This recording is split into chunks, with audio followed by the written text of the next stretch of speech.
আউযু বিল্লাহি মিনাশ শাইতানির রাজিম বিসমিল্লাহির রহমানির রহিম আলহামদুলিল্লাহি ওয়াহদা ওয়াসসালাতু ওয়াসসালামু আলা রাসূলিল্লাহ ওয়া আলা আলিহি ওয়া সাহবিহি ওয়া মান ওয়ালা রব্বি জিদনি ইলমা রব্বি ইশরাহ লি সাদরি ওয়া ইয়াসসির লি আমরি ওয়াহলুল উকদাতাম মিন লিসানি ইয়াফকাহু কওলি রব্বিরহামহুমা কামা রব্বায়ানি সগীরা রব্বানা তাকাব্বাল মিন্না ইন্নাকা আনতাস সামিউল আলিম ওয়া তুব আলাইনা ইন্নাকা আনতাত তাওয়াবুর রাহিম আল্লাহুম্মা সাল্লি ওয়া সাল্লিম আলা নাবিয়িনা মুহাম্মদ আল্লাহুম্মা লা সাহলা ইল্লা মা জাআলতাহু সাহলা ওয়া আনতা তাজআলুল হাজনা ইযা শি'তা সাহলা।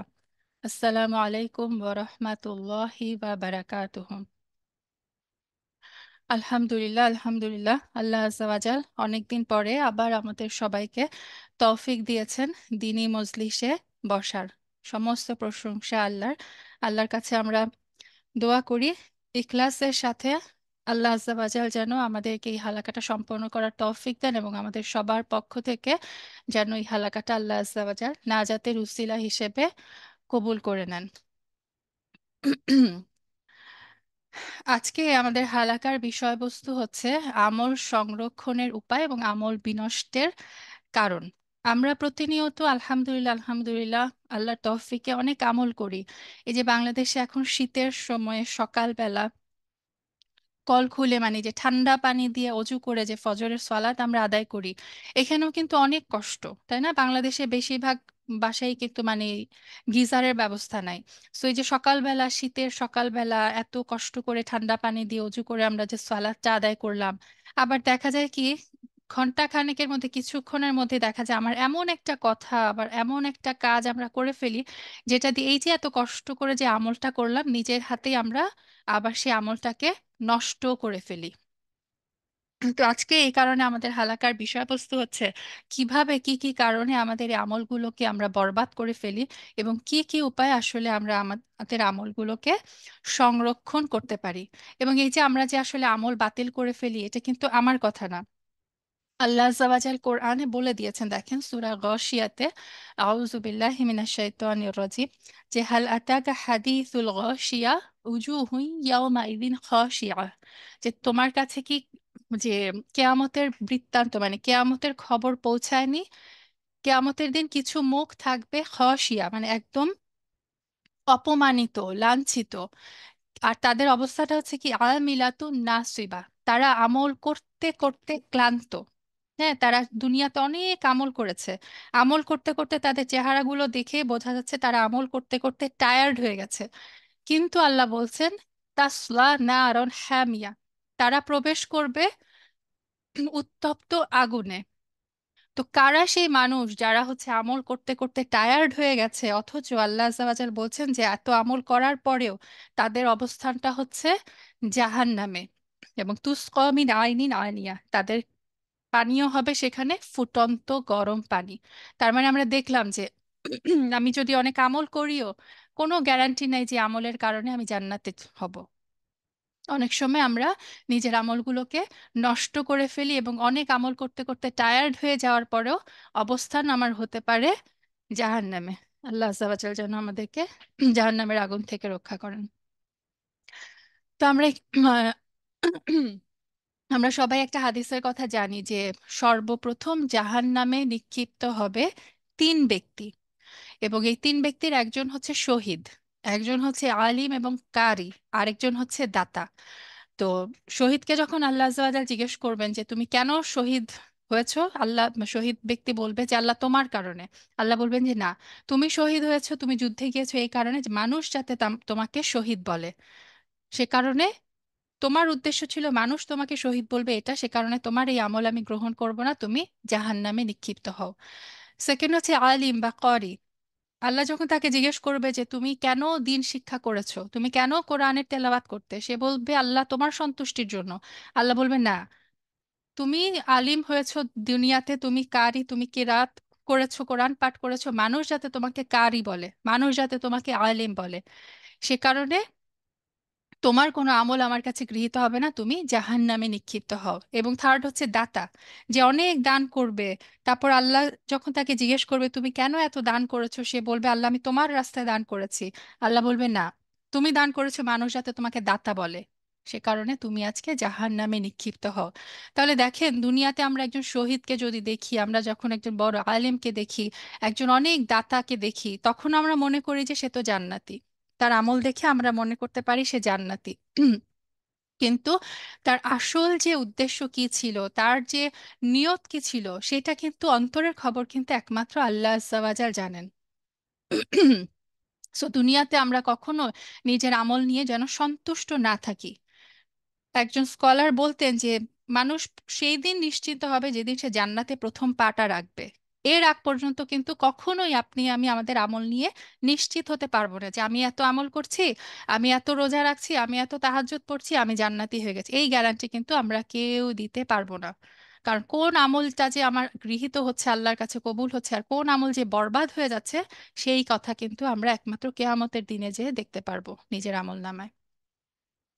আরেকটা হাদিস আমরা সবাই জানি না, যে মুফলিস, যে হাদিসটা, যে রাসূল সাল্লাল্লাহু আলাইহি সাল্লাম একটি সাহাবী থেকে জিজ্ঞাসা করলেন যে মুফলিস কে। তো মুফলিস মানে হচ্ছে বাংলায় যে যেটা হচ্ছে দেউলিয়া, নিঃস্ব, ব্যাংক্রাপ্ট যেটাকে বলা হয়। তো সাহাবীরা উত্তর দিলেন, ইয়া রাসূলুল্লাহ, যার কোনো ধন সম্পদ নাই, কিছুই নাই, সেই তো মুফলিস। রাসূল সাল্লাল্লাহু আলাইহি সাল্লাম বলে, না, মুফলিস হচ্ছে, প্রকৃত মুফলিস হচ্ছে সেই ব্যক্তি যে কেয়ামতের দিন পাহাড় সমান আমল নিয়ে আসবে। কোনো কোনো বর্ণনা আছে যে সেই ব্যক্তি জান্নাত দেখতে পাবে, মানে সে ভাববে, শিওর হয়ে যাবে সে জান্নাতে প্রবেশ করবে। কিন্তু তখন সে দুনিয়াতে যাদের উপর জুলুম করেছে, যাদের নামে গীবত করেছে, যাদের বিরুদ্ধে মিথ্যা বলেছে, সেই সমস্ত তার যে, মানে তার যাদের উপর যে জুলুম করেছে, সেই মাজলুমরা তখন তার সামনে এসে উপস্থিত হবে এবং সেই দিন তার হিসাব চাবে যে তুমি আমার বিরুদ্ধে গীবত করেছো, তুমি আমার বিরুদ্ধে জুলুম করেছো, আজকে সেটা রিটার্ন দাও। এবং কেয়ামতের দিনে রিটার্নটা হচ্ছে একমাত্র নেক আমল। সো সেই ব্যক্তি কি করবে, তার সমস্ত নেক আমল ওই মাজলুম ব্যক্তিদেরকে বিলিয়ে দিবে। এবং সমস্ত নেক আমল যখন দেওয়া শেষ হয়ে যাবে, সে কি করবে, ওই মাজলুম যাদের উপর সে জুলুম করেছে তাদের পাপগুলো তার অ্যাকাউন্টে জমা হবে এবং আল্লাহ বলবেন যে তুমি তাদের এই পাপগুলো নিয়ে এখন তুমি জাহান্নামে পতিত হও। কত ভয়ঙ্কর কথা! দুনিয়াতে আমরা নিঃস্ব হওয়াকে অনেক ভয় পাই, কিন্তু আসল নিঃস্ব হচ্ছে সেই ব্যক্তি যে হচ্ছে কেয়ামতের দিনে এই মুফলিস ব্যক্তি, যে অসংখ্য আমলের পাহাড় নিয়ে উপস্থিত হওয়ার পরেও এই জুলুম করার কারণে আলটিমেটলি সে কিন্তু জাহান্নামে নিক্ষিপ্ত হবে। আচ্ছা, তাহলে তার মানে আমাদেরকে জানতে হবে যে আসলে কি কি কারণে আমাদের আমলগুলো বরবাদ হয়ে যায়। শুরু করি আমরা বিসমিল্লাহ। নাম্বার ওয়ান হচ্ছে শিরক। শিরক, আল্লাহর সাথে যদি আমরা শিরক করে ফেলি, তাহলে আমাদের সমস্ত আমলগুলো বরবাদ হয়ে যায়।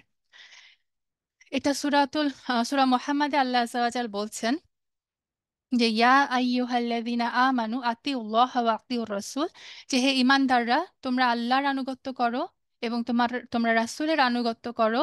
ওয়ালা তুবতিলু আমালাকুম, তোমরা তোমাদের আমলগুলোকে বরবাদ করো না।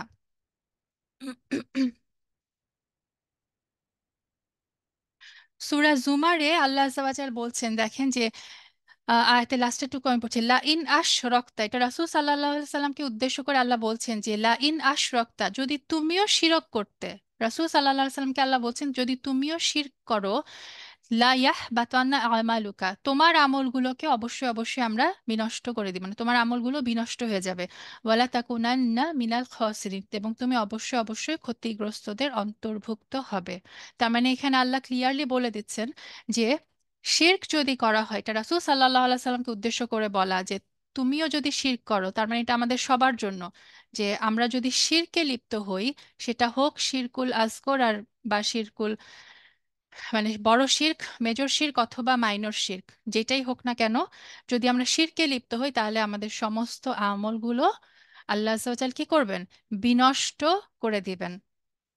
এখন আমরা হয়তো চিন্তা করতে পারি যে না, আমরা তো মূর্তি পূজা করি না, আমরা তো আহ শিরক করি না, কিন্তু আমরা যেটা করি সেটা হচ্ছে আমরা অনেক সময় কথার মাধ্যমে শিরক করি। আমরা অনেক সময় মাজারে যে, তারপরে যে, এটা ইন্ডিয়া, পাকিস্তান, বাংলাদেশে স্পেশালি দেখা যায়, এখনো অনেক দেখা যায় যে মাজারে যে লোকজন সেজদা করছে। ইভেন রাসূল সাল্লাল্লাহু আলাইহি সাল্লামের রওজায় যে অনেকে সেজদা করে রাসূল সাল্লাল্লাহু আলাইহি সাল্লামকে উদ্দেশ্য করে, এবং রাসূল সাল্লাল্লাহু আলাইহি সাল্লামের কাছে অনেকে চায়। যখনই কেউ হাত তুলে দোয়ায় বলে যে ইয়া রাসূলাল্লাহ আমাকে এটা দেন, বা ইয়া রাসূলাল্লাহ আমাকে এটা করেন, ওই মুহূর্তেই কিন্তু তার সমস্ত আমল বরবাদ। কারণ কি, দেওয়ার মালিক আমরা চাইতে পারি একমাত্র আল্লাহ আজ্জা ওয়াজালের কাছে। সো ইভেন রাসূল সাল্লাল্লাহু আলাইহি সাল্লামের কাছেও কিন্তু আমরা কিচ্ছু চাইতে পারি না। যদি চাই তার মানে কি আমি শিরক করে ফেললাম। তো এটা আমাদের দেশে অনেক প্রচলিত, যে এই যে তাবিজ ইউজ করা, তারপরে এই যে ঘরের মধ্যে আয়াতুল কুরসি বা গাড়ির মধ্যে আয়াতুল কুরসি ঝুলিয়ে রাখা, ভাবা যে এটা হচ্ছে আমাকে শিফা দিবে, এটা হচ্ছে আমাকে রক্ষা করবে। অথবা মাজারে যে কোনো পীর আউলিয়ার কাছে সাহায্য চাওয়া, তাদের কাছে দোয়া চাওয়া, হ্যাঁ, তারপরে সেজদা করা, আল্লাহ ব্যতীত অন্য কারো সামনে সেজদা করা, এগুলা কিন্তু শিরক। তো হয়তো আমরা ওই মূর্তি পূজা করি না, কিন্তু অনেক সময় কিন্তু আমরা এই ধরনের আমলগুলোর মাধ্যমে শিরক করে ফেলি। তো আমাদের কেয়ারফুল থাকতে হবে। শিরক করলে আল্লাহ এখানে বলেই দিলেন যে যদি তুমি শিরক করো তাহলে তোমার সমস্ত আমল বরবাদ হয়ে যাবে।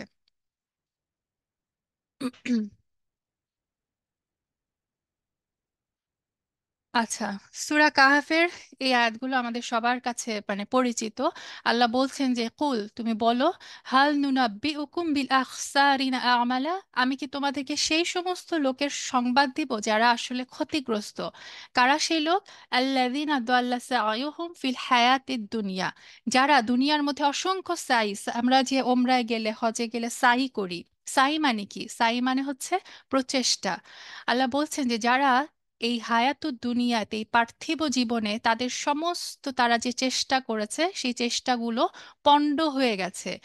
অথচ ওয়াহুম ইয়াহসাবুনা, অথচ দুনিয়ায় যারা তখন এই আমলগুলো যখন করছিল তখন তারা ভাবছিল আন্নাহুম, যে তারা ইউহসিনুনা সুনা, যে তারা কতই না ভালো কাজ করছে। অনেক সময় আমরা অনেক আমল করি, আমরা ভাবি যে আমরা অনেক ভালো আমল করছি। আল্লাহ আজ্জা ওয়া জাল এখানে ক্লিয়ারলি বলে দিচ্ছেন যে তারা দুনিয়াতে যখন পার্থিব হায়াত দুনিয়াতে যখন তারা এই আমলগুলা করছে, তারা মনে করছে তারা আসলে কতই না ভালো কাজ করছে। অথচ আসলে তাদের এই আমলগুলো কি হয়ে গেছে? পণ্ড হয়ে গেছে। তারা কারা? উলাইকা আল্লাযিনা কাফারু বিআয়াতি রাব্বিহিম ওয়া লিকাইহি, তারা তাদের রবের যে আয়াত সেগুলোকে অস্বীকার করেছে, তাদের রবের যে সাক্ষাৎ কেয়ামতের যে দিন সেটাকে তারা অস্বীকার করেছে।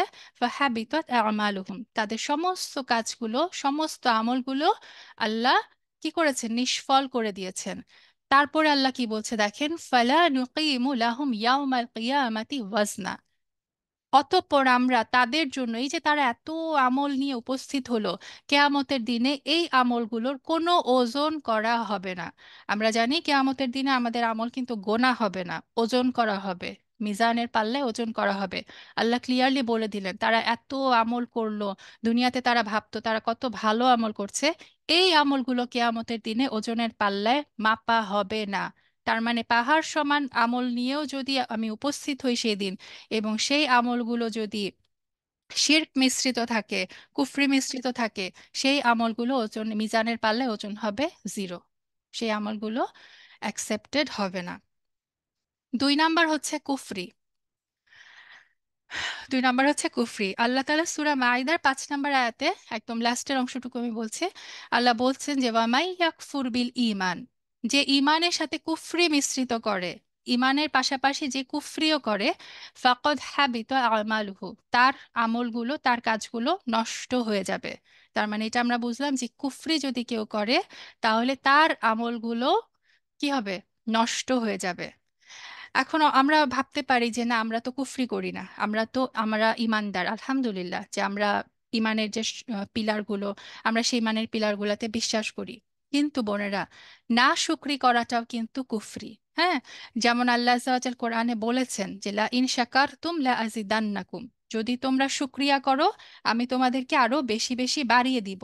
তারপরে আল্লাহ কি বলেছেন ওই আয়াতেই, ওয়ালা ইন কাফারতুম, আর যদি তুমি কুফরি করো, ইন্না আযাবি লাশাদীদ, আমার আযাব হচ্ছে অত্যন্ত কঠিন। তার মানে দেখেন এই আয়াত থেকে স্কলাররা বলেন যে শুকরের উল্টা হচ্ছে কুফরি।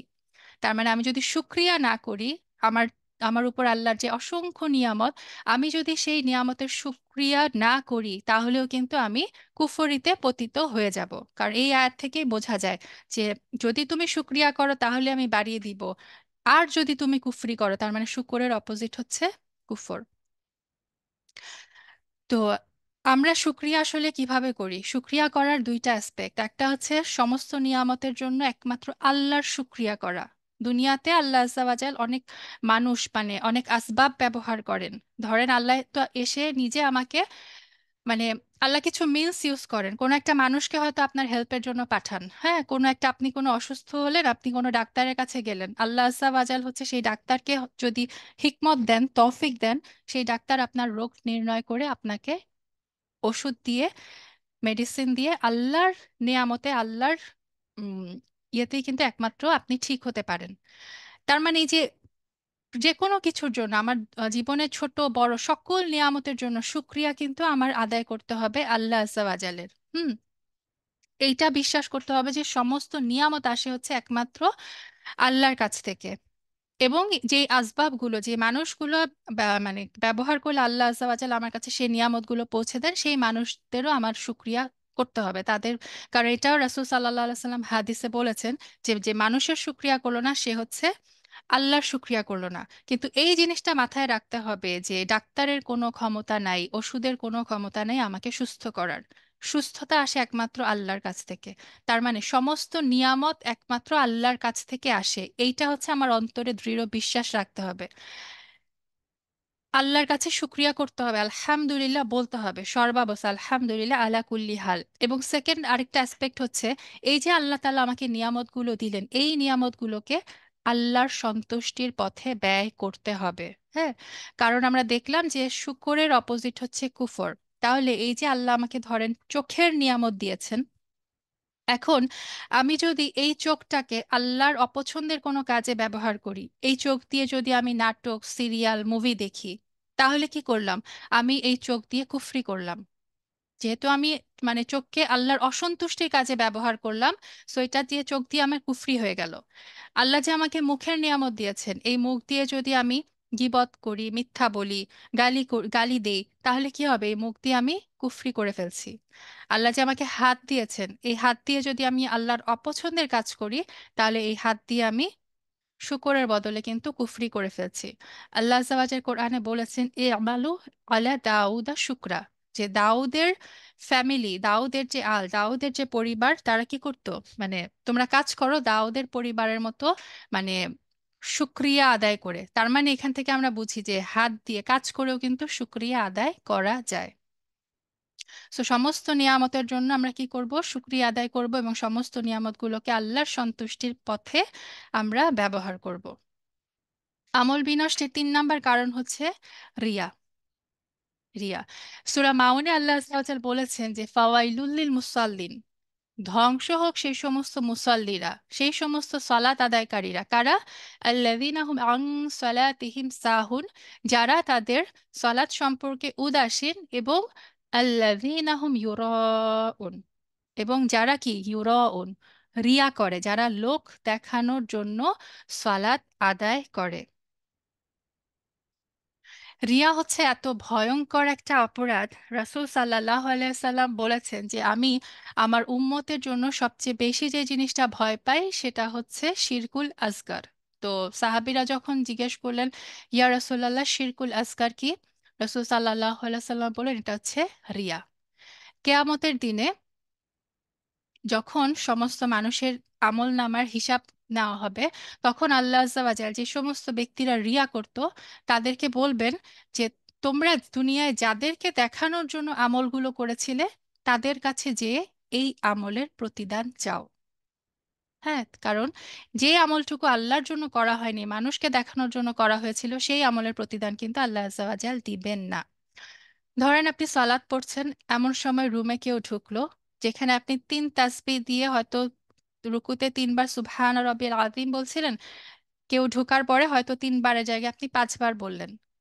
তো ওই যে এক্সট্রা 2টা তাসবিহ আপনি লোক দেখানোর জন্য করলেন, হ্যাঁ, যে কেউ একজন রুমে ঢুকেছে আমি একটু সুন্দর করে একটু লম্বা করে সালাত আদায় করি, ওই যে ওই অংশটুকু কিন্তু সালাতের আল্লাহর কাছে কবুল হবে না। স্কলাররা বলেন যে পুরা সালাতটা নষ্ট হবে না, যেহেতু এটা শুরু হয়েছিল আল্লাহর জন্যই, সে কারণে যেইটুকু অংশের মধ্যে রিয়া ঢুকে যাবে সেই অংশটুকু বাতিল হয়ে যাবে। শয়তানের কিন্তু এটা হচ্ছে একটা চাল। শয়তান মানে যখন দেখে যে বান্দাকে আমল করা থেকে সে স্টপ করাতে পারছে না, তখন সে চেষ্টা করে বান্দার আমলগুলো নষ্ট করে দেওয়ার। রোজা রাখলে দেখবেন যে সিয়ামরত অবস্থায় আসরের পর থেকে খুব মেজাজ খারাপ লাগে। একে তো তখন খিদা থাকে, তখন দেখবেন বাচ্চার উপরে বা বাসার যে খাদেমা তাদের উপরে দেখবেন খুব মেজাজ খারাপ লাগে, অল্প কিছু করলেই তখন মানে প্রচন্ড মনে হয় যে কিছু একটা বলি, রেগে যাই, কিছু একটা করে ফেলি। মনে রাখবেন ওইটা হচ্ছে শয়তানের চাল। শয়তান যখন দেখছে যে সকাল থেকে আপনি একদম ফজর থেকে রোজা রাখছেন, সব কিছু করছেন, জিকির করছেন, কোনোভাবেই যখন সে আপনার মানে রোজা রাখা থেকে যখন বিরত রাখতে পারেনি, তখন সে চেষ্টা করবে লাস্ট মোমেন্টে আপনার রোজাটা ভেঙে দেওয়ার, আমলটা নষ্ট করে ফেলার। তো আমরা যখন জানবো যে এটা হচ্ছে শয়তানের পক্ষ থেকে আসছে, শয়তান চেষ্টা করছে আমার আমলটাকে নষ্ট করে দেওয়ার, তখন বারবারই মনে রাখতে হবে আনাসা ইমন, আনাসা ইমন। এটা কিন্তু রাসূল সাল্লাল্লাহু আলাইহি সাল্লাম আমাদেরকে শিখিয়েছেন যে তুমি রোজারত অবস্থায় কেউ যদি তোমার সাথে সে ঝগড়া করে, তোমার যখন কিছু বলতে ইচ্ছা করবে, তখন তুমি কি বলো? আনাসা ইমন, আনাসা ইমন, যে আমি সিয়ামরত আছি, আমি সিয়ামরত আছি। এটা আমরা বলবো। এবং মানে ইফতারের আগ পর্যন্ত আমরা মুখই খুলবো না। আমাদের আমলটাকে, এই যে আমি সকাল থেকে কষ্ট করে রোজা রাখলাম, ইফতারের আগ মুহূর্তে এসে আমি যেন আমার এই রোজাটাকে, সিয়ামটাকে যেন নষ্ট করে দিতে না, নষ্ট যেন না করি। আমল আমার করতে হবে, এবং সেই আমল সংরক্ষণের জন্য সর্বাত্মক প্রচেষ্টা আমার কিন্তু করতে হবে। 4 নাম্বার হচ্ছে মুনাফিকি। সূরা মুহাম্মদে আল্লাহ আজ্জা ওয়া জাল বলেছেন যে যালিকা বিআন্নাহুম কারিহু মা আনজালাল্লাহ, মানে মুনাফিকদের একটা বৈশিষ্ট্য হচ্ছে আল্লাহ আজ্জা ওয়া জাল যেটা আমার জন্য পছন্দ করেছেন, আল্লাহ যেটা অবতীর্ণ করেছেন, সেটাকে হচ্ছে তাদের ভালো লাগে না, তাদের অন্তর সেটাকে অপছন্দ করে। ফা আহবাতা আমালাহুম, সে কারণে কি করেছেন? আল্লাহ তাদের কর্মসমূহ, তাদের আমলসমূহ নষ্ট করে দিয়েছেন। তো অনেকের মানে আহ, অনেক সময় আমাদের হয় যে আমরা যখন এই কোরআনে মুনাফিকের আয়াতগুলো পড়ি, তখন আমাদের মনে হয় এটা আমার জন্য না। ইয়া আইয়ুহাল্লাযীনা আমানু যেগুলো বলা, শুধুমাত্র সেই আয়াতগুলো হচ্ছে আমার জন্য। বি ভেরি কেয়ারফুল বোনেরা। আমাদের সব সময় আল্লাহ আজ্জা ওয়া জাল্লার কাছে পানা চাইতে হবে যে মুনাফিকি থেকে যেন আল্লাহ আজ্জা ওয়া জাল্লা আমাদেরকে আশ্রয় দেন। দেখেন, আমরা জানি যে হুদাইফা বিন ইয়ামিন রাদিয়াল্লাহু তাআলা আনহুর কাছে রাসূল সাল্লাল্লাহু আলাইহি ওয়াসাল্লাম মুনাফিকদের একটা লিস্ট দিয়েছিলেন। এবং এটা শোনার পরে ওমর রাদিয়াল্লাহু তাআলা আনহু হুদাইফা বিন ইয়ামিন রাদিয়াল্লাহু তাআলা আনহুর কাছে যে জানতে চাইতেন যে হুদাইফা তুমি আমাকে জাস্ট বলো যে আমার নাম এই মুনাফিকদের লিস্টে আছে কিনা। তো ওমর রাদিয়াল্লাহু তাআলা আনহুর কথা আমরা জানি, আমিরুল মুমিনিন, তিনি জান্নাতে সুসংবাদ প্রাপ্ত একজন সাহাবী। তিনি যদি ভয় পেতেন যে তার নাম মুনাফিকের লিস্টে চলে আসতে পারে, তাহলে আমি আপনি, আমাদের মানে সারাক্ষণ সর্বক্ষণ অন্তরে চেক করা উচিত, সর্বক্ষণ আল্লাহর কাছে আশ্রয় চাওয়া উচিত যে আল্লাহ তুমি আমাদেরকে মুনাফিকির হাত থেকে বাঁচাও। মুনাফিকদের অবস্থান কিন্তু আমরা জানি যে ফিদারকিল আসফাল, জাহান্নামের সর্বনিম্ন স্তরে হচ্ছে মুনাফিকদের অবস্থান। সো আমরা আপনারা কিন্তু কেউই কিন্তু সন্দেহমুক্ত হতে পারবো না যে কোনো ধরনের মুনাফিকি আমার মধ্যে ঢুকে গেছে কিনা। মুমিনের বৈশিষ্ট্য হচ্ছে মুমিনের অন্তরে যা মুখেও তা, কিন্তু মুনাফিকের বৈশিষ্ট্য হচ্ছে সে মুখে একটা কথা বলে, অন্তরের মধ্যে সে আরেকটা করে। হয়তো তার মানে কোরআন পড়তে ভালো লাগে না, হ্যাঁ, হয়তো তার পর্দাটা সে অন্তরে সে চিন্তা করে যে না, কেন আমার এত ঢেকে চলতে হবে, কেন আল্লাহ আজ্জাবাজের মেয়েদেরকে এমন ভাবে চলতে বললেন। এই ব্যাপারগুলো নিয়ে সব সময় আমাদের নিজেদের অন্তরে চেক দিতে হবে। এবং মুনাফিকের আরেকটা বৈশিষ্ট্য, আল্লাহ যেমন সূরা নিসায় বলেছেন যে মুনাফিকদের একটা বৈশিষ্ট্য হচ্ছে ওয়া ইযা ক্বামু ইলা সলাতি ক্বামু কুসালা, তারা যখন সালাতের জন্য আসে তারা অলস ভাবে আসে, মানে মন চাচ্ছে না, কোনো মতে করতে হবে তাই করে। এবং আরেকটা বৈশিষ্ট্য হচ্ছে ইউরাউনান নাস, তারা হচ্ছে লোক দেখানোর জন্য কাজ করে। ওয়ালা ইয়াযকুরুনাল্লাহা ইল্লা কলিলা, তারা খুব সামান্যই আল্লাহকে স্মরণ করে। এখন আমি আপনাকে মানে চিন্তা করতে হবে, আল্লাহ এই যে শীতের সময় ফজরের সালাতে যখন আজানটা দেয়, তখন আমি যখন সালাতে যাই, আমি কি অলসভাবে যাই? আমি কি নিজের ইচ্ছার বিরুদ্ধে মানে খুব কষ্ট করে মন থেকে যাচ্ছে না তারপরে এভাবে যাচ্ছি? নাকি আমি ভাবছি যে না, আমার রবের ডাক এসেছে, সো আমি একদম উৎসাহের সাথে সলাতে যাচ্ছি, এবং আমি সারা দিনের কতটুকু সময় আসলে আল্লাহকে স্মরণ করছি? কারণ এখানে কিন্তু আল্লাহ বললেন যে ওয়ালা ইয়াযকুরুনাল্লাহা ইল্লা কলিলা, খুব অল্পই তারা স্মরণ করে। আমার দিনের সারাক্ষণের 24 ঘন্টার কতটুকু সময় আমি কাটাই আল্লাহকে স্মরণ করে। এই জিনিসগুলা কিন্তু বারবারই আমাদের চেক করতে হবে যে আমার মধ্যে মুনাফিকের কোনো বৈশিষ্ট্য ঢুকে যাচ্ছে কিনা। আল্লাহ যেন আমাদের সবাইকে মুনাফিকি থেকে রক্ষা করেন। তারপর হচ্ছে আরেকটা রিজন হচ্ছে বেদাত। খুব ভয়ঙ্কর একটা রিজন বেদাত। প্রত্যেক খুতবায় আমরা শুনি যে কুল্লু বিদাতিন দালালা কুল্লু দালালাতিন ফিন্নার, যে প্রত্যেক বেদাতকারী হচ্ছে পথভ্রষ্ট, আর প্রত্যেক পথভ্রষ্টর স্থান কোথায়? ফিন্নার, জাহান্নামে। রাসূল সাল্লাল্লাহু আলাইহি সাল্লাম বলেছেন, মান আমিলা আমালান লাইসা আলাইহি আমরুনা ফাহুয়া রদ, যে এমন কোনো আমল করলো যেটা করতে আমি নির্দেশ করিনি, সেই আমলটা বাতিল। তাহলে দেখেন, আমাদেরকে জানতে হবে যে রাসূল সাল্লাল্লাহু আলাইহি সাল্লাম কোন আমল করেছেন এবং কিভাবে করেছেন। যেই আমল হাদিসে আসেনি, সহি হাদিসে আসে নাই, যে আমল কোরআনে নাই, সেই আমল যত ভালো আমলই হোক না কেন, সেটা যদি আমি ভাবি যে না এই আমল করে হচ্ছে আমি জান্নাতে চলে যাব, সেই আমল বাতিল। রাসূল সাল্লাল্লাহু আলাইহি সাল্লামের দেখানো পথ, দেখানো আমল, মানে দেখানো ওয়ে অনুযায়ী যদি আমল করতে না পারি, সেই আমল আল্লাহর কাছে গৃহীত হবে না। সো আমাদেরকে খুব ভালোভাবে জানতে হবে যে সহি হাদিসে কোন আমলগুলো এসেছে, রাসূল সাল্লাল্লাহু আলাইহি সাল্লাম কিভাবে এই আমলগুলো করেছেন, যাতে আমরা বেদাত থেকে বেঁচে থাকতে পারি। আল্লাহ সাওয়াজাল বলেছেন যে ইন কুনতুম তুহিব্বুনা আল্লাহ ফাত্তাবিউনি, যে হে রাসূল তুমি বলে দাও, যদি তোমরা আল্লাহকে ভালোবাসো তাহলে ফাত্তাবিউনি, আমাকে অনুসরণ করো। তার মানে আমরা যদি সত্যি আল্লাহকে ভালোবাসি, তাহলে রাসূল সাল্লাল্লাহু আলাইহি সাল্লামের অনুসরণ আমাদের করতে হবে। তিনি যেটা করেছেন সেটাই আমরা করব, তিনি যেটা ছেড়ে দিয়েছেন সেটা আমরা ছেড়ে দিব। সূরা হাশরে আল্লাহ আযজা ওয়া জাল বলেছেন যে ওয়ামান আতাকুমুর রাসূলু ফাখুযু, রাসূল তোমাদেরকে যেটা দিয়েছেন, রাসূল তোমাদের জন্য যা নিয়ে এসেছে সেটা তোমরা গ্রহণ করো। ওয়ামা নাহাকুম আনহু ফান্তাহু, যেটা তোমাদেরকে নিষেধ করেছেন সেটা তোমরা ছেড়ে দাও। তার মানে আমাদের খুব ক্লিয়ারলি জানতে হবে কোন আমলটা সহি সুন্নাহ অনুযায়ী আর কোন আমলটা বেদাত। আচ্ছা, আরেকটা রিজন হচ্ছে যখন মানুষ ইসলামের কোনো বিধিবিধান নিয়ে সংশয় প্রকাশ করে। অনেকে বলে যে কি জানি কবরের আযাব কি আসলে হবে কি না, কোরআনে তো এই নিয়ে কিছু খুঁজে পাই না। অথচ দেখেন রাসূল সাল্লাল্লাহু আলাইহি সাল্লাম অসংখ্য হাদিসে কবরের আযাব নিয়ে আমরা সুস্পষ্ট বর্ণনা পাই। গীবতের আলোচনায় আমরা মানে কবরের আযাব নিয়ে অনেকগুলো হাদিস শেয়ার করেছিলাম। তো তারপরে যেমন যে বিবাহিত নারী পুরুষের যে জেনার যে শাস্তি, রজমের বিধান কোরআনে নাই, সো অনেকেই মানতে চায় না, বলে যে না কোরআনে নাই, হাদিসে আছে, এটা আমরা মানি না। তো এই যে ইসলামের কোনো বিধিবিধান নিয়ে সংশয় প্রকাশ, এটাও কিন্তু মারাত্মক অপরাধ, আমল কিন্তু কবুল হবে না। আরেকটা খুব বড় রিজন হচ্ছে দান করে খোটা দেওয়া।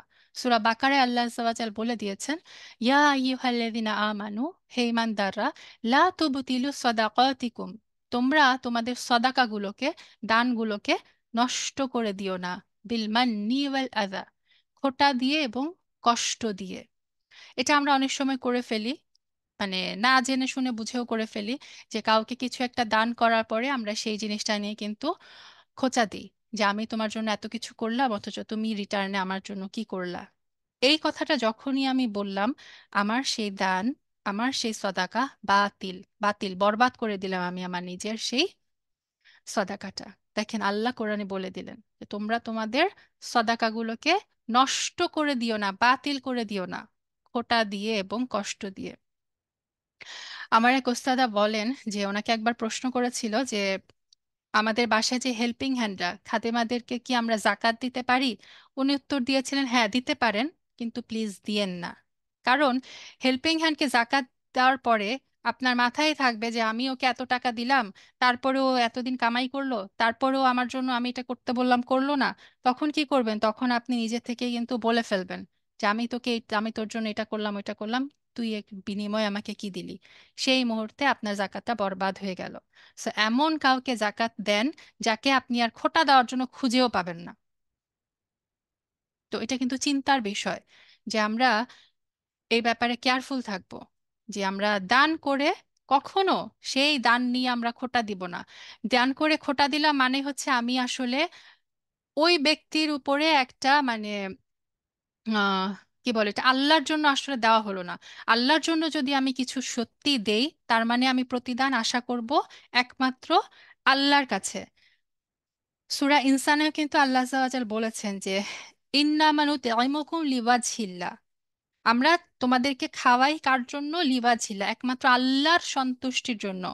এবং লা নুরিদু মিনকুম জাযাআ ওয়ালা শুকুরা, তোমাদের কাছ থেকে আমরা কোনো জাযা চাই না, কোনো প্রতিদানও চাই না, ইভেন কোনো শুকুর ওয়ালা শুকুর, কোনো কৃতজ্ঞতাও চাই না।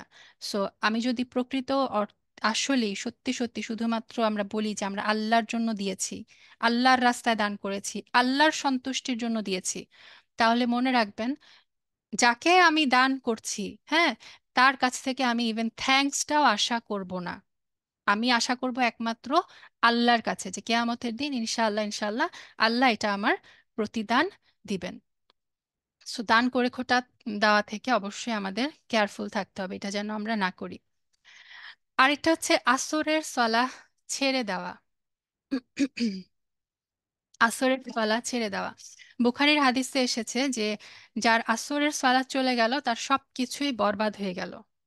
এবং সুনান আল নাসাইর একটা হাদিসে এসেছে রাসূল সাল্লাল্লাহু আলাইহি সাল্লাম বলেছেন যে মান তারাকা সালাত আল আসরি ফাকাদ হাবিতা আমালুহু, যে আসরের সালাত ছেড়ে দিল তার হাবিতা আমালুহু, তার সমস্ত তার যে আমলগুলো সেগুলো বরবাদ হয়ে গেল। তো সব সালাতই গুরুত্বপূর্ণ আমরা জানি, পাঁচ ওয়াক্ত সালাতে, কিন্তু কোরআনে হাদিসে বিশেষভাবে আসরের সালাতকে হেফাজত করার ব্যাপারে আল্লাহ আযজা ওয়া জাল এবং রাসূল সাল্লাল্লাহু আলাইহি সাল্লাম আমাদেরকে নির্দেশ দিয়েছেন। কারণ আসরের সলাতটাই দেখবেন আমরা কিন্তু মানে খুব তাড়াতাড়ি এই আসরের সলাতটা কিভাবে যেন আসরের সলাতের সময়টা কিন্তু চলে যায়, এবং অনেক সময় দেখা যায় যে আসরের সলাতের ব্যাপারে আমরা উদাসীন, একদম যে লাস্ট মোমেন্টে সলাত আদায় করছি।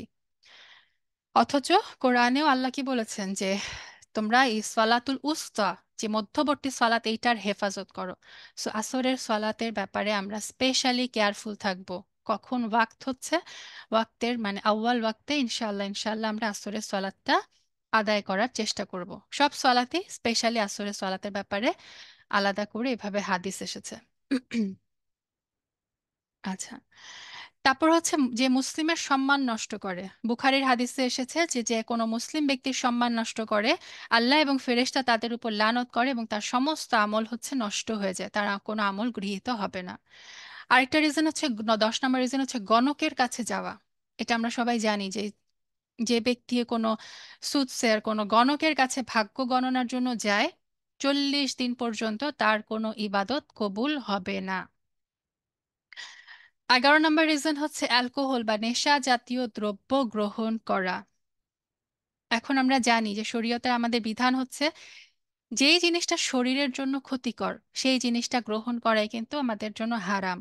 আগে একটা সময় পর্যন্ত ছিল বলা হতো যে ধূমপান করাটা মাকরু, এখন যখন সায়েন্স দ্বারা প্রমাণিত যে ধূমপান মৃত্যুর কারণ, এখন কিন্তু স্কলাররা বলেন যে ধূমপান হচ্ছে হারাম। ঠিক তেমনি আরেকটা হচ্ছে সুপারি। সুবহানাল্লাহ, আমরা অনেকেই বাংলাদেশে মানে যে পানের সাথে সুপারি খাওয়াটা, তামাক খাওয়াটা, জর্দা খাওয়াটা খুব প্রচলিত। তো সুপারির মধ্যে এখন সুপারি মানে সায়েন্স থেকে সায়েন্টিফিক এক্সপেরিমেন্টে বের হয়েছে যে সুপারি কিন্তু শরীরের জন্য মারাত্মক ক্ষতিকর, মুখের ক্যান্সারের কারণ। এই কারণে সমস্ত স্কলাররা এখন বলেন সুপারি খাওয়াটা অ্যাভয়েড করতে হবে। সো যেহেতু পান আপনি সুপারি ছাড়া খাওয়া যায় না, আমরা খেতে পারি না, সে কারণে স্কলাররা বলেন যে পান খাওয়াটাই অ্যাভয়েড করতে হবে। ঠিক তেমনি তামাক, এই ধরনের মানে নেশা জাতীয় দ্রব্য গ্রহণ করলেও কোনো কোনো স্কলার বলে যে 40 দিন পর্যন্ত ইবাদত কবুল হয় না। মানে সর্বাবস্থা আমাদের অ্যালকোহল বা এই নেশা জাতীয় শরীরের জন্য ক্ষতিকর এই সমস্ত দ্রব্য গ্রহণ করা থেকে আমাদের বিরত থাকতে হবে। 12 নম্বর হচ্ছে পিতামাতার অবাধ্য সন্তান। বলা হয় যে 3 শ্রেণীর লোকের কোনো আমল কবুল হয় না। 1 নম্বর দান করে খোটা দানকারী, তাকদিরে অবিশ্বাসকারী এবং পিতামাতার অবাধ্য সন্তান, এদের কোনো আমল কবুল হয় না। তাকদিরে অবিশ্বাসকারী ব্যাপার কি, অনেক সময় দেখা যায় আমরা অনেক সময় তাকদিরকে গালি দেই, হ্যাঁ, যে আমার কপালে কেন এরকম হলো। আবার অনেক সময় অনেকে বলে যে আমার কপালে যদি আল্লাহ মানে পর্দা করার তৌফিক দেন তাহলে আমি পর্দা করতাম। যদি আমার কপালে লেখা থাকতো যে আমি সলাত আদায় করবো, তাহলে তো আমি সলাত আদায় করতাম, অ্যাজ ইফ দোষটা আল্লাহর, নাউজুবিল্লাহ। তো এই যে তাকদীরের গালি দেওয়া বা তাকদীরের উপর দোষারোপ করা, নিজের অক্ষমতাটাকে তাকদীরের উপর চাপিয়ে দেওয়া, এটা কিন্তু ঠিক না, এটা কিন্তু টোটালি নিষিদ্ধ। আবার অনেক সময় আমরা বলি যে ধরেন কোথাও একটা অ্যাক্সিডেন্ট হলো, কেউ মারা গেল, অনেকে অনেক সময় বলে ফেলি যে সে যদি ওখানে না যেত তাহলে মারা যেত না, এটা যদি না করতো তাহলে ওইটা হতো না। এটাও কিন্তু তাকদীরে অবিশ্বাস করা। এটা আমাদের দৃঢ় বিশ্বাস রাখতে হবে ওই টাইমে ওই জায়গায় আল্লাহ আযজা ওয়া জাল তার মৃত্যু লিখে রেখেছেন দেখেই ওই মুহূর্তে তিনি ওইখানে গেছেন। হ্যাঁ, সো এটা মানে আমরা যদি এভাবে বলি যে এটা না করলে ওইটা হতো না, তার মানে কিন্তু আমি তাকদীরে অবিশ্বাস করছি, আল্লাহ মাফ করুক। এবং এই যে তাকদীরে অবিশ্বাসকারী, দান করে খোটা দানকারী এবং পিতামাতার অবাধ্য সন্তানের কোনো আমল কবুল হয় না। আল্লাহ যেন আমাদের হেফাজত করেন। 13 নম্বর হচ্ছে দায়িত্বশীল ব্যক্তি যখন ন্যায় বিচার না করে। আবু বকর রাদিয়াল্লাহু তাআলা আনহু যখন ইয়াজিদ বিন সুফিয়ান রাদিয়াল্লাহু তাআলা আনহুকে শাম দেশে দায়িত্ব দিয়ে পাঠাচ্ছিলেন, তখন তিনি বলেছিলেন, তুমি তোমার দায়িত্ব বন্টনের ব্যাপারে কারো মুখাপেক্ষিতা করবে না, তাহলে আল্লাহর লানত আসবে তোমার উপরে, তোমার ফরজ নফল কোনো আমলই গ্রহণ করা হবে না এবং তুমি জাহান্নামে প্রবেশ করবে। তার মানে এটা থেকে আমরা বুঝি যে দায়িত্বশীল ব্যক্তি, এখন এটা শুধু রাষ্ট্রের দায়িত্বশীল ব্যাপারটা এরকম না, আমি আপনি প্রত্যেকেই কিন্তু আমাদের পরিবারের মানে আমাদের অধীনস্থ যারা তাদের উপরে দায়িত্বশীল। সো সন্তানের ব্যাপারে, ছেলে মেয়ের ব্যাপারে, ছেলে মেয়ের মধ্যে কোনো কিছু বন্টনের ব্যাপারে, সবকিছুর ব্যাপারে আমাদেরকে ন্যায় বিচার করতে হবে, আদারওয়াইজ আমাদের ইবাদত কবুল হবে না। আরেকটা হচ্ছে হারাম উপার্জন। এটাও হাদিস থেকে প্রমাণিত যে রাসূল সাল্লাল্লাহু আলাইহি সাল্লাম একবার দেখছিলেন যে এক ব্যক্তি ধুলা ধূসরিত অবস্থায় দুই হাত তুলে ইয়া রব বলে অনেক দোয়া করলেন। রাসূল সাল্লাল্লাহু আলাইহি সাল্লাম বললেন যে এই ব্যক্তির, সে যা পরিধান করে আছে সেটা হারাম, সে যা খেয়েছে সেটা হারাম, অতএব তার তো কোনো দোয়া কবুল হবে না। তো স্কলাররা কেউ কেউ বলেছেন যে হারাম উপার্জন করলে দোয়া কবুল হয় না। আবার কোন কোন স্কলাররা বলেছেন হারাম উপার্জন করলে তার কোনো সদাকাও কবুল হবে না, মানে মালের যে সদাকা, এবং তার কোনো সালাতও কবুল হবে না। আল্লাহু আলাম। 15 নম্বর হচ্ছে হিংসা। বলা হয় যে আগুন যেভাবে লাকড়িকে জ্বালিয়ে দেয়, হিংসা মানুষের ভালো আমলগুলোকে এমনভাবে জ্বালিয়ে দেয়। সো সবসময় আমাদের অন্তরে চেক দিতে হবে যে আমার অন্তরে কারো জন্য যেন কোনো হিংসার কোনো স্থান না থাকে। আর এটা হচ্ছে আখিরাতে অস্বীকার করা। অনেকে এইভাবে বলে যে কি জানি আসলেই জান্নাত জাহান্নাম আছে নাকি মৃত্যুর পরে, যেহেতু আমরা চোখের সামনে দেখতে পাই না। তো তাদেরও আমল কবুল হবে না, কারণ আল্লাহ আযজা ওয়া জাল বলেছেন যে মানে মুমিনের একটা বৈশিষ্ট্য হচ্ছে, মুত্তাকির একটা বৈশিষ্ট্য হচ্ছে ওয়াবিল আখিরাতি হুম ইউকিনুন, আখিরাতের ব্যাপারে একদম দৃঢ় বিশ্বাস তাকে থাকতে হবে। সো ইসলামের ইমানের যে কোনো ব্যাপারে বিন্দুমাত্র সন্দিহান যদি কেউ থাকে, তাহলে তার আমল কবুল হবে না। আরেকটা হচ্ছে যে কাউকে এরকম ভাবে বলা যে আল্লাহ তাকে কখনো ক্ষমা করবে না। এটা এসেছে মুসলিমের হাদিসে যে এক ব্যক্তি এরকম বলেছিল যে আল্লাহ তো তোমাকে কোনোদিন ক্ষমা করবে না। তো কিয়ামতের দিন আল্লাহ ওই ব্যক্তিকে ডেকে বলবেন, তোমাকে কে এখতিয়ার দিয়েছে এই কথাটা বলার যে আমি তাকে ক্ষমা করব না? আজকে আমি তাকে ক্ষমা করে দিলাম এবং তোমাকে এই কথা বলার জন্য তোমাকে আমি জাহান্নামে নিক্ষিপ্ত করব, তুমি জাহান্নামে প্রবেশ করো। আমরা যেন কখনো ভুলেও কারো ব্যাপারে এই চিন্তা মাথায় আমাদের যেন না আসে যে এই ব্যক্তি তো জাহান্নামী বা এই ব্যক্তিকে আল্লাহ কখনো ক্ষমা করবে না, এই কথা যেন আমরা কখনো ভুলেও না বলি। আর একটা হচ্ছে গোপন গুনাহ।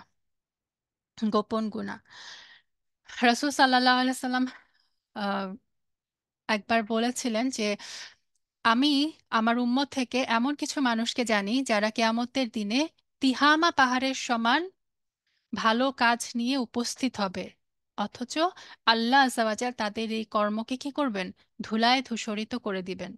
তো সাওবান রাদিয়াল্লাহু তাআলা আনহু তখন জিজ্ঞেস করেছিলেন, ইয়া রাসূলুল্লাহ, কারা সেই ব্যক্তি? আপনি আমাদেরকে তাদের সম্পর্কে বলুন যাতে আমরা তাদের মতো না হয়ে যাই। রাসূল সাল্লাল্লাহু আলাইহি সাল্লাম উত্তর দিয়েছিলেন, তারা তোমাদেরই ভাই, তারা তোমাদের মতো রাত জেগে ইবাদত করে। দেখেন, রাত জেগে এই সমস্ত ব্যক্তিরা তাহাজ্জুদও পড়ে, অথচ কি করে, তারা যখন একা থাকে তখন তারা গোপনে পাপ করে, গোপন গুনায় তারা লিপ্ত হয়। তো গোপন গুনায় যখন মানুষ লিপ্ত হয় তখন তিহামা পাহাড়ের সমান ভালো কাজ নিয়ে উপস্থিত হওয়ার পর আল্লাহ কি করবেন? সেই ব্যক্তির সমস্ত আমলগুলোকে ধুলায় পরিণত করে দিবেন। আল্লাহ যেন আমাদের সব ধরনের গোপন গুনাহ থেকে বেঁচে থাকার তৌফিক দেন। আচ্ছা, তো মোটামুটি আমি এই 18টা রিজন বললাম যে কি কি কারণে আমাদের আমলগুলো বরবাদ হতে পারে।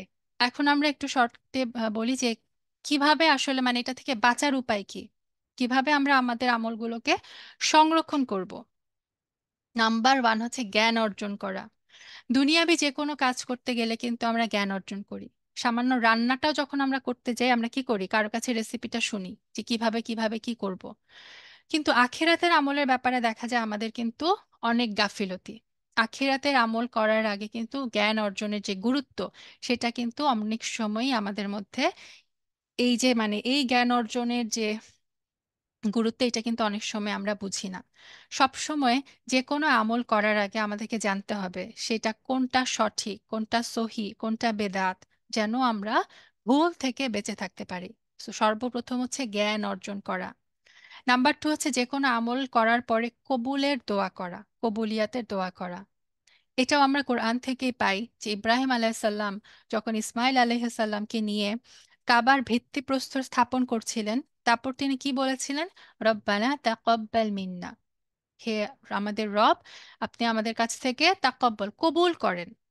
রাসূল সাল্লাল্লাহু আলাইহি সাল্লাম দোয়া করতে আল্লাহুম্মা তাকাব্বাল তাওবাতি, যে আল্লাহ তুমি আমার তওবা কবুল করো। আমরা তো ভাবি যে তওবা করেই শেষ, আস্তাগফিরুল্লাহ আস্তাগফিরুল্লাহ বললাম তো এটাই শেষ।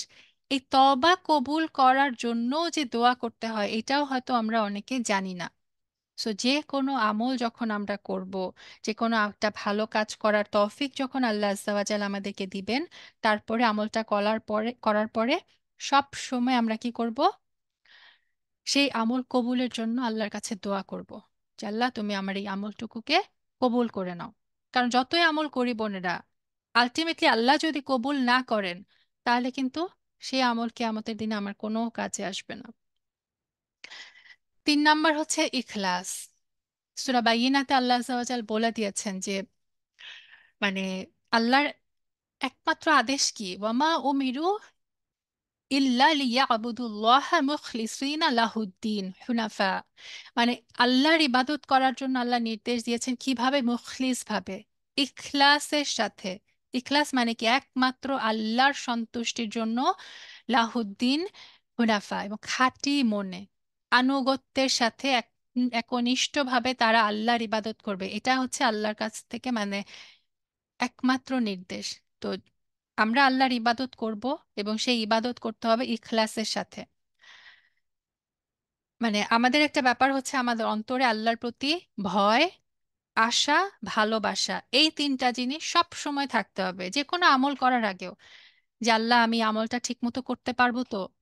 আমল করার পরে আল্লাহ মানে তোমাকে ভালোবেসে তোমার সন্তুষ্টির জন্য আমি ইবাদত করছি।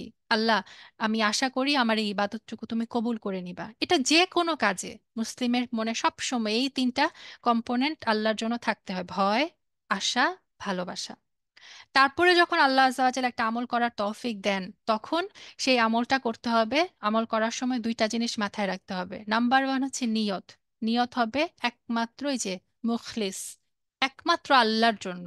আমি যাই করি সেটা একমাত্র আল্লাহর জন্য, কোনো লোক দেখানোর জন্য না, কোনো দুনিয়াবি কাজের জন্য না, শুধুমাত্র আল্লাহর জন্য, আল্লাহর সন্তুষ্টির জন্য। আর 2 নাম্বার হচ্ছে যে আমলই আমি করি সেই আমলটা হতে হবে রাসূল সাল্লাল্লাহু আলাইহি ওয়াসাল্লামের দেখানো সুন্নাহ পদ্ধতি অনুযায়ী।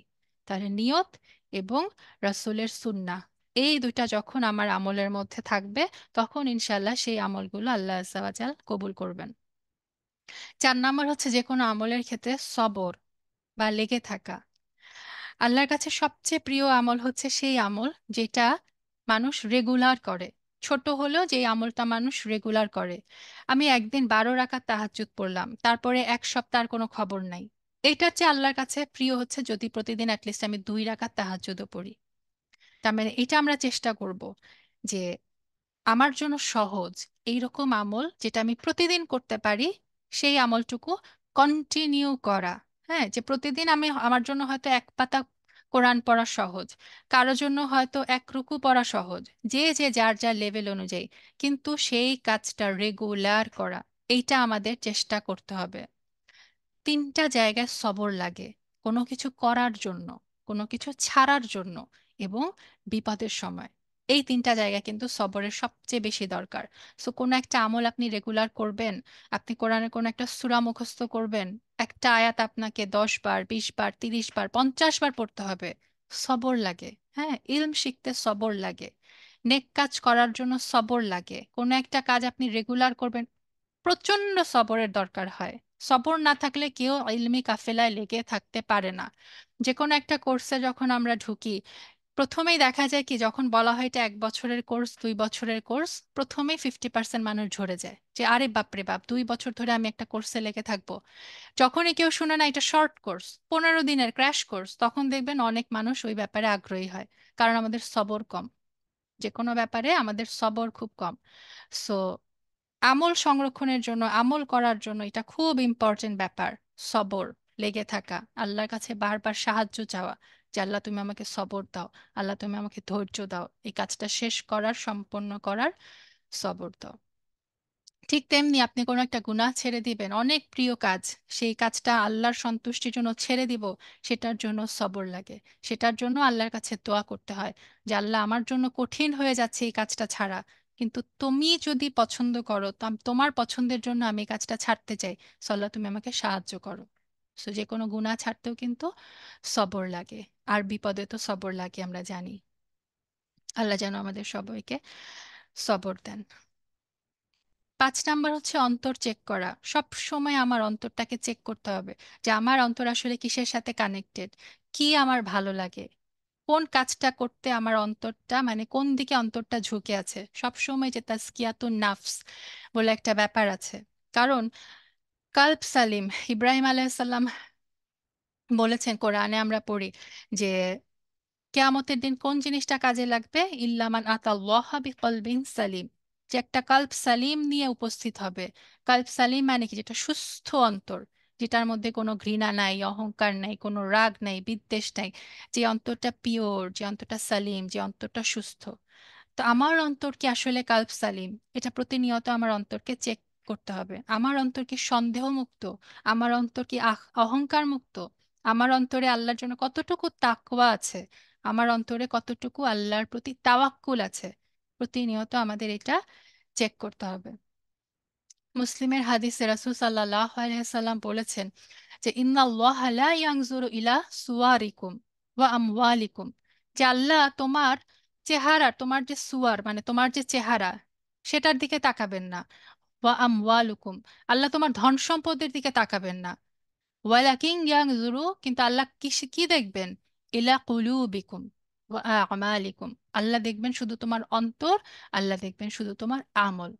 সো এই যে আমরা বাইরের চেহারাটা সাজানোর জন্য অনেক কিছু করি, অনেক রূপচর্চা করি, অনেক কিছু করি, ফিগার মেনটেন করার জন্য আমরা অনেক কিছু করি, কিন্তু আমাদের অন্তরের সুস্থতার জন্য, আমাদের অন্তরটাকে মানে সুস্থ আছে কিনা, অন্তরটাকে সুন্দর করার জন্য আসলে আমরা কতটা চেষ্টা করি, কতটা কেয়ারফুল থাকি, আল্লাহ দেখবেনই হচ্ছে আমার অন্তর আর আমার আমল। সো সবসময় আমাদের নিজেদের অন্তরটাকে চেক করতে হবে। তারপর হচ্ছে আল্লাহ আযজা ওয়া জাল কিছু কোয়ালিটির কথা বলেছেন, যেটা হচ্ছে আমরা সূরা মুমিনুনে দেখতে পাই। যে সূরা মুমিনুনে আল্লাহ আযজা ওয়া জাল বলেছেন মুমিনদের কিছু ক্যারেক্টার, যে কদ আফলাহাল মুমিনুন, সফলকাম হয়েছে সে সমস্ত মুমিনরা। তাদের কিছু বৈশিষ্ট্য কি, যেমন আল্লাযীনা হুম ফি সলাতিহিম খাশিউন, তারা সলাতের ব্যাপারে মানে খুশু খুজু সহকারে তারা সলাত আদায় করে। ওয়াল্লাযীনা হুম আনিল লাগwi মুরিদুন, তারা এই যে অযথা কথাবার্তা থেকে তারা বিরত থাকে। এখন তো আমাদের ইন্টারনেটের যুগ, কথা বলতে টাকাও লাগে না। সো ওয়াইফাই একটা থাকলেই হচ্ছে, ফোন করে আমরা ইচ্ছা মতো মানে কার কি ঘরের খবর, কার কি কত ভাবে আমরা সময় নষ্ট করি। সোশ্যাল মিডিয়া হচ্ছে সময় নষ্ট করার একটা বড় ক্ষেত্র। শয়তানের এটা বিশাল একটা ইয়ে, যে আপনি সোশ্যাল মিডিয়ায় ঢুকেন, ফেসবুকে ঢুকেন, আপনি টেরও পাবেন না কোথা দিয়ে 1 ঘন্টা চলে গেছে।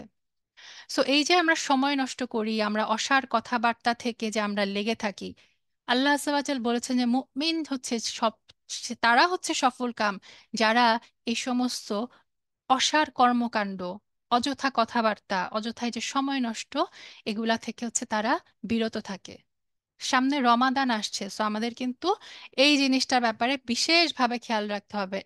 কোনো একটা সেকেন্ডও যাতে আমরা নষ্ট না করি। অযথা কথাবার্তা, যেই কথাবার্তা দুনিয়ায় এবং আখিরাতে কোনো লাভ নাই, সেই সমস্ত কথাবার্তা থেকে আমরা যেন বিরত থাকি। আল্লাহ যেন আমাদের তৌফিক দেন। তারপর আরেকটা বৈশিষ্ট্য হচ্ছে তাদের ওয়াল্লাযীনা হুম লিযাকাতি ফাঈলুন, যারা জাকাত দিতে সক্রিয়, মানে জাকাত দেয়। ওয়াল্লাযীনা হুম লিফুরুজিহিম হাফিজুন, যারা নিজেদের প্রাইভেট পার্টকে সংরক্ষণ করে। তারপর হচ্ছে তা মানে নিজের স্ত্রী অথবা অধিকারভুক্ত দাসীদের ছাড়া। হ্যাঁ। তারপরে আরেকটা বৈশিষ্ট্য হচ্ছে ওয়াল্লাযীনা হুম লিআমানাতিহিম ওয়া আহদিহিম রাউন, তারা তাদের আমানত রক্ষা করে, তারা তাদের প্রতিশ্রুতি রক্ষা করে। এই ব্যাপারেও আমাদের কেয়ারফুল থাকতে হবে। একটা কথাও একটা আমানত। ধরেন কেউ আপনাকে ট্রাস্ট করে একটা কথা বলল যে আমি মানে এটা শেয়ার করছি, আপনি এটা কাউকে বলেন না। এটা আমাদের মধ্যে খুব কমন যে আমরা কি করি, কথাটা আরেকজনকে বলে দিই এবং বলি যে ও কিন্তু আমাকে বলতে মানা করেছে, তুমিও বলো না। তাহলে দেখেন আমি কি করলাম, আমি কিন্তু আমানতের খেয়ানত করলাম। হ্যাঁ। এবং প্রতিশ্রুতি, সময়ও একটা প্রতিশ্রুতি। ফর এক্সাম্পল আমাদের এখানে 10টার সময় বসার কথা, এখন কেউ যদি, আমি যদি শুরু করি সোয়া 10টার সময়, আমি কি করলাম, আমার যে ওয়াদা সেটাও কিন্তু আমি ভঙ্গ করলাম। আমাদের বাংলাদেশিদের মধ্যে একটা খুব কমন একটা প্র্যাকটিস হচ্ছে, কেউ আপনাকে দাওয়াত দিল 2টায়, 2টা মানে আমি যাব হচ্ছে 4টায়। এটা হচ্ছে আমাদের একটা কমন প্র্যাকটিস। এটা কি হলো দেখেন, আমি কিন্তু ওয়াদা ভঙ্গ করলাম, আমার যে প্রতিশ্রুতি যে আমার এক জায়গায় যাওয়ার কথা 2টায়। আনফরচুনেটলি আমাদের ট্র্যাডিশনটাই হয়ে গেছে এরকম। এটা কিন্তু মুমিনদের ক্যারেক্টার না। সফলকাম মুমিনরা কি করবে, যে কথা দিবে, যে আমানত তারা তাদের কাছে রাখা হবে, সেটা তারা খেয়ানত করবে না। এ ব্যাপারেও যেন আমরা কেয়ারফুল হই। আর লাস্টে আবার আল্লাহ বলছেন ওয়াল্লাযীনা হুম আলা সালাতিহিম ইউহাফিজুন, তারা তাদের সলাতগুলোকে হেফাজত করবে। এই যে এতগুলো বৈশিষ্ট্য, এতগুলো বৈশিষ্ট্য বলার পরে আল্লাহ কি বললেন, তাদের পুরস্কারটা কি, উলাইকা হুমুল ওয়ারিসুন, তারা হবে ওয়ারিস। দুনিয়াতে আমরা যখন মানে বাবার সম্পত্তির, হাজবেন্ডের সম্পত্তি যখন ওয়ারিস হই, তখন আমরা কত খুশি হই যে হ্যাঁ আমি এত সম্পত্তির মালিক। আল্লাহ এখানে কি বলছেন, তারা এই যে এই ক্যারেক্টারগুলা যাদের মধ্যে থাকবে, তারা ওয়ারিস হবে কার, দুনিয়ার না, গুলশানের কোনো ফ্ল্যাটের না। তারা ওয়ারিস হবে আল্লাযীনা ইয়ারিসুনাল ফিরদাউস, সুবহানাল্লাহ, তারা ফিরদাউসের ওয়ারিস হবে। হুম ফিহা খালিদুন, এবং সেখানে তারা চিরস্থায়ী থাকবে। তা আমরা সবাই চাই ফিরদৌসের ওয়ারিস হতে। আল্লাহ আজ্জা ওয়া জাল্লা আমাদের সবাইকে যেন জান্নাতুল ফিরদৌস দান করেন, আমিন। কিন্তু জান্নাতুল ফিরদৌসের ওয়ারিস হতে হলে আমাদেরকে যে উপরে যে ক্যারেক্টারগুলো বলা হলো, 1 থেকে সূরা মুমিনুনের 1 থেকে 9 নম্বর আয়াত পর্যন্ত যে গুণগুলো বলা হলো, সেই গুণগুলো কিন্তু আমাকে আয়ত্ত করতে হবে। আচ্ছা, আরেকটা হচ্ছে হারাম ইনকাম, সুদ থেকে দূরে থাকতে হবে। হ্যাঁ। তারপর হচ্ছে মৌসুম ভিত্তিক আমল থেকে বিরত থাকতে হবে। আমরা অনেক সময় মৌসুম ভিত্তিক আমল করি, মানে দেখবেন রমাদান যখন আসে, তখন রমাদানে দেখা যায় মানে আনফরচুনেটলি কোনো কোনো মানুষ দেখা যায় যে রমাদান আসতে হচ্ছে তারা কোরআনটা পড়ে, কোরআন খতম দেয়, কয়েকবারও খতম দেয়। যেই রমাদান শেষ কি করে, কোরআনটাকে আবার সেই আলমারির সবচেয়ে উপরের তাকে গিলাফের ভুতের সুন্দর করে প্যাক করে রেখে দেয়, অ্যাজ ইফ কোরআনটা শুধুমাত্র রমাদানে পড়ার জন্য না। কোরআন নাজিল হয়েছে রমাদান মাসে, কোরআন কিন্তু একজন মুমিনের সাথে, মুসলিমের সাথে কোরআনের সম্পর্ক হবে প্রত্যেকটা দিন। সো কোরআন শুধু রমাদানে পড়ার জন্য না। আমরা অনেকেই আছি যে হয়তো রমাদানে আমি লাস্ট কোরআন খতম করেছিলাম, এরপরে যে আরেকটা রমাদান আর অ্যারাউন্ড 1.5 মাস পরে আরেকটা রমাদান আসছে, হয়তো এর মধ্যে আমি, আল্লাহ আমাকে মানে আমার তৌফিকেই হয়তো হয়নি যে আমি কোরআনটা আরেকবার খতম করি। এরকম মৌসুম ভিত্তিক আমল থেকে আমাদের বিরত থাকতে হবে।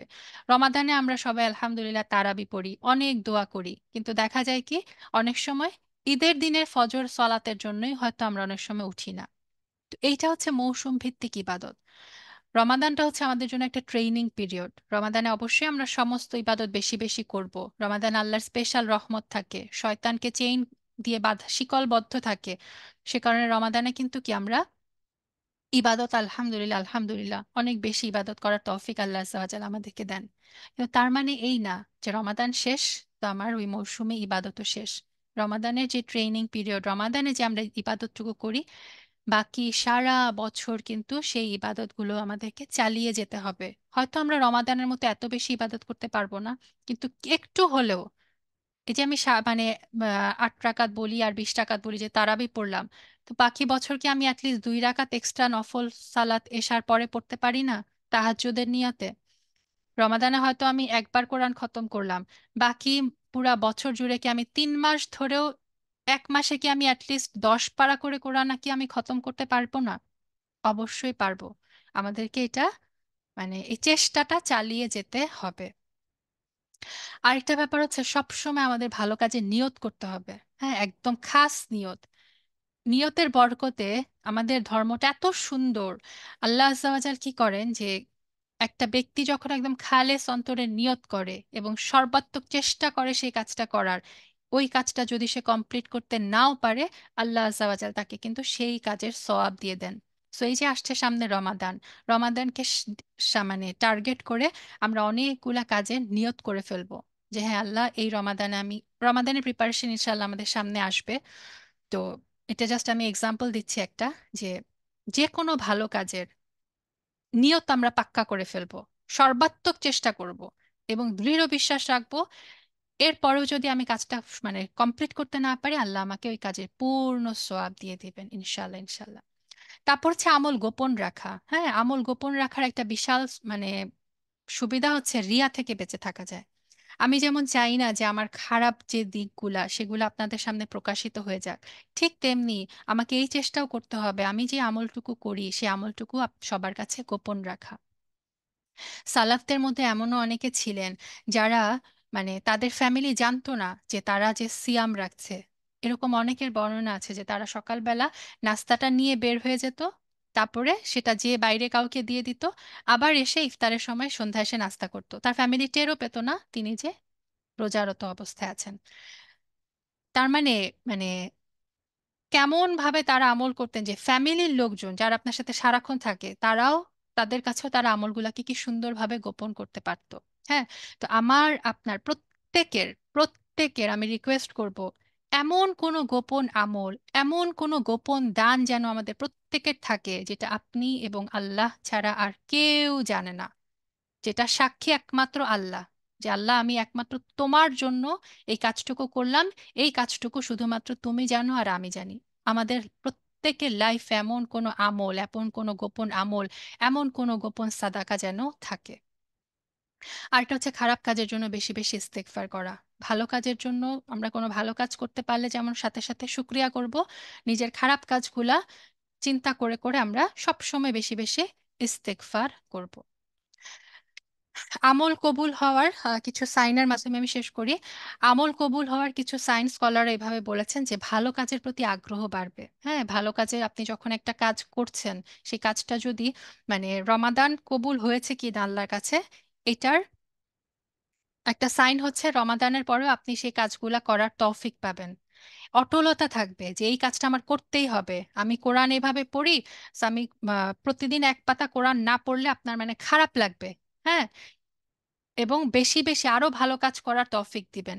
ধরেন আপনি এক পাতা দিয়ে শুরু করলেন, আল্লাহর কাছে যদি ওই আমলটা কবুল হয়ে যায়, আপনি দেখবেন যে আপনি এক পাতা না, এরপরে আপনি 1.5 পাতা করে পড়তে পারছেন, আরো কিছুদিন পরে আপনি 2 পাতা করে পড়তে পারছেন, মানে আল্লাহ এই তৌফিকটা দেন। আরেকটা হচ্ছে গুনার কাছে ঘৃণা করবে। আমরা ওই উম, হাদিসটা সবাই জানি না যে মানে কোনো বান্দার কাজ যখন আল্লাহর কাছে খুব পছন্দনীয় হয়ে যায় তখন কি হয়, আল্লাহ তার মানে তার চোখ আল্লাহর চোখ হয়ে যায়, তার পা আল্লাহর পা হয়ে যায়, মানে হচ্ছে সে ওই চোখ দিয়ে, সে হাত দিয়ে, তার কোনো ইন্দ্রিয় দিয়ে সে আর কোনো খারাপ কাজ করতে পারে না, গুনার কাজকে সে ঘৃণা করতে থাকে, এবং কোনো গুনাহ হয়ে গেলেও সাথে সাথে কি করে সে তওবা করে। এবং আমল কবুলিয়তের আরেকটা সাইন হচ্ছে ইমানে মৃত্যু দেওয়া, ভালো মৃত্যু হওয়া। আল্লাহ যেন আমাদের সবাইকে ভালো মৃত্যুর তৌফিক দেন। আল্লাহ যেন আমাদের আমলগুলোকে কবুল করেন। আচ্ছা বোনেরা, শেষ করার আগে আমি জাস্ট ছোট্ট একটা রিমাইন্ডার দিয়ে শেষ করি। আমরা কিন্তু আলহামদুলিল্লাহ আলহামদুলিল্লাহ রজব মাসে প্রবেশ করেছি, যেটা হচ্ছে আজকে রজবের 7 তারিখ জার্মানিতে। এবং সূরা তওবার 34 নম্বর আয়াতেও যেমন আল্লাহ বলে দিয়েছেন যে মানে যে 12টা মাস, হ্যাঁ, এবং 36 নম্বর আয়াতও বলা আছে যে 4টা সম্মানিত মাস আছে, আশহুরুল হুরুম বলা হয়, যে ব্যাপারে রাসূল সাল্লাল্লাহু আলাইহি সাল্লাম বলেছেন যে 4টা সম্মানিত মাস হচ্ছে জিলকদ, জিলহজ, মুহাররম, আর চতুর্থটা হচ্ছে এই রজব, যে এই রজব পবিত্র মাসে আমরা অবস্থান করছি। তো আশহুরুল হুরুম বা পবিত্র মাসের বৈশিষ্ট্য হচ্ছে এই মাসের প্রতি, মানে স্কলাররা বলেন যে এই মাসে যদি ইবাদতের প্রতি কেউ যত্নবান হয় তাহলে বাকি মাসগুলোতেও সেই ইবাদতের তৌফিক হয়। আর আশহুরুল হুরুমে যদি কেউ কষ্ট করে গুনাহ থেকে বেঁচে থাকতে পারে, অন্যান্য মাসেও গুনাহ থেকে বেঁচে থাকাটা তার জন্য সহজ হয়। তো রজব মাসের জন্য স্পেশাল কোনো দোয়া, স্পেশাল কোনো আমল কোনো সহি হাদিস থেকে প্রমাণিত না। ইভেন আমাদের দেশে যে প্রচলিত আছে যে 27শে রজবে আহ ইসরাউল মেরাজ সংগঠিত হয়েছে, এটা বলে যে প্রচলিত আছে, এটাও কিন্তু সহি হাদিস দ্বারা প্রমাণিত নয়। ইভেন অনেক স্কলার বলেন যে মেরাজ যে এই রজবে সংগঠিত হয়েছে এটা নিয়েও কিন্তু এটাও সহি হাদিস দ্বারা প্রমাণিত না। সো আমরা জাস্ট মাথায় রাখবো যে আমরা একটা পবিত্র মাসে আছি, এবং এই পবিত্র মাসে আমরা হচ্ছে ভালো কাজ বেশি বেশি করার চেষ্টা করব, সব ধরনের গুনাহ থেকে বেঁচে থাকার চেষ্টা করব। কারণ হারাম মাসে ভালো কাজ করলে সওয়াব যেমন বেশি, হারাম মাসে গুনাহ করলে তার শাস্তিও হচ্ছে বেশি। এবং আহ, আরেকটা ব্যাপার হচ্ছে যে রজবকে বলা হয় বীজ বপনের মাস। সামনে আসছে শাবান, শাবানকে বলা হয় পানি দানের, মানে সেচ দেওয়ার মাস। আর এরপরই হচ্ছে সেই বহু প্রতীক্ষিত রমাদান, রমাদান হচ্ছে ফসল উত্তোলনের মাস। আমরা যেমন দেখি যে আপনি ধরেন একটা কোনো ফসলের চাষ করবেন, প্রথমে বীজ লাগাতে হয়, হ্যাঁ? তো এই রজবটা হচ্ছে বীজ বপনের মাস। তারপর হচ্ছে সেটাকে পানি দিতে হয়, শাবানে হচ্ছে আমরা সেই আমলগুলোর উপরে পানি দিব, এবং ফাইনালি যে ফ্রুট, যে ফলটা পাবো সেটা হচ্ছে আমরা রমাদানে পাবো। তার মানে এই যে রমাদানের জন্য আমাদের একটা প্ল্যান সেট করতে হবে যে রমাদানে আমি এই আমলগুলো করব। সেই আমলগুলোর বীজ আমাকে এই রজবে বুনতে হবে, মানে কি সেই আমলগুলো আস্তে আস্তে করে আমাকে প্র্যাকটিস করতে হবে এই রজব থেকে। একটু করে কোরআন পড়া, জিকির বাড়ানো, তারপরে আহ যেমন একটু করে রোজা রাখার প্র্যাকটিস করা, রাসূল সাল্লাল্লাহু আলাইহি সাল্লাম যে সোমবার বৃহস্পতিবারের সুন্নতি রোজা, তারপর সামনে 13, 14, 15, সম্ভবত সামনের জার্মানিতে সোমবার, মঙ্গলবার, বুধবার, আইয়ামে বিজে যে রোজাগুলা, হ্যাঁ, এগুলো করে আমরা জাস্ট প্র্যাকটিস করতে পারি যে সামনে রমাদান আসছে, শাবানে আমরা আরো একটু বেশি রোজা রাখবো, তারপরে রমাদানে যাতে আমাদের শরীরটা, বডিটা স্পিরিচুয়ালি এবং ফিজিক্যালি আমরা যাতে রমাদানের জন্য প্রিপেয়ার্ড হয়ে যাই, এই চেষ্টাটা ইনশাল্লাহ ইনশাল্লাহ আমরা এই রজব থেকে শুরু করব। যা কিছু বললাম, আল্লাহ আজ্জা ওয়াজাল যতটুকু বলার তৌফিক দিলেন তার জন্য আল্লাহর কাছে শুক্রিয়া করছি। যদি ভালো কিছু বলে থাকি সেটা সম্পূর্ণ আল্লাহর তরফ থেকে, ভুল কিছু যদি বলে থাকি সেটা আমার এবং শয়তানের তরফ থেকে। আল্লাহ যেন আমাকে ক্ষমা করে দেন। আল্লাহ তাআলা যেন আমাদের ছোট বড় প্রত্যেকটা কথাকে, প্রত্যেকটা কাজকে, ভালো আমলকে যেন বরবাদি থেকে রক্ষা করেন, প্রত্যেকটা আমলকে যেন আমরা হেফাজত করতে পারি, এবং আল্লাহ আজ্জা ওয়া জাল যেন আমাদের সবাইকে জান্নাতুল ফেরদাউসে একত্রিত করেন। সুবহানাকাল্লাহুম্মা ওয়া বিহামদিক, আশহাদু আল্লা ইলাহা ইল্লা আনতা, আস্তাগফিরুকা ওয়া আতুবু ইলাইক। সুবহানা রাব্বিকা রাব্বিল ইজ্জাতি আম্মা ইয়াসিফুন ওয়া সালামুন আলাল মুরসালিন, আলহামদুলিল্লাহি রাব্বিল আলামিন। আসসালামু আলাইকুম ওয়া রাহমাতুল্লাহি ওয়া বারাকাতুহু।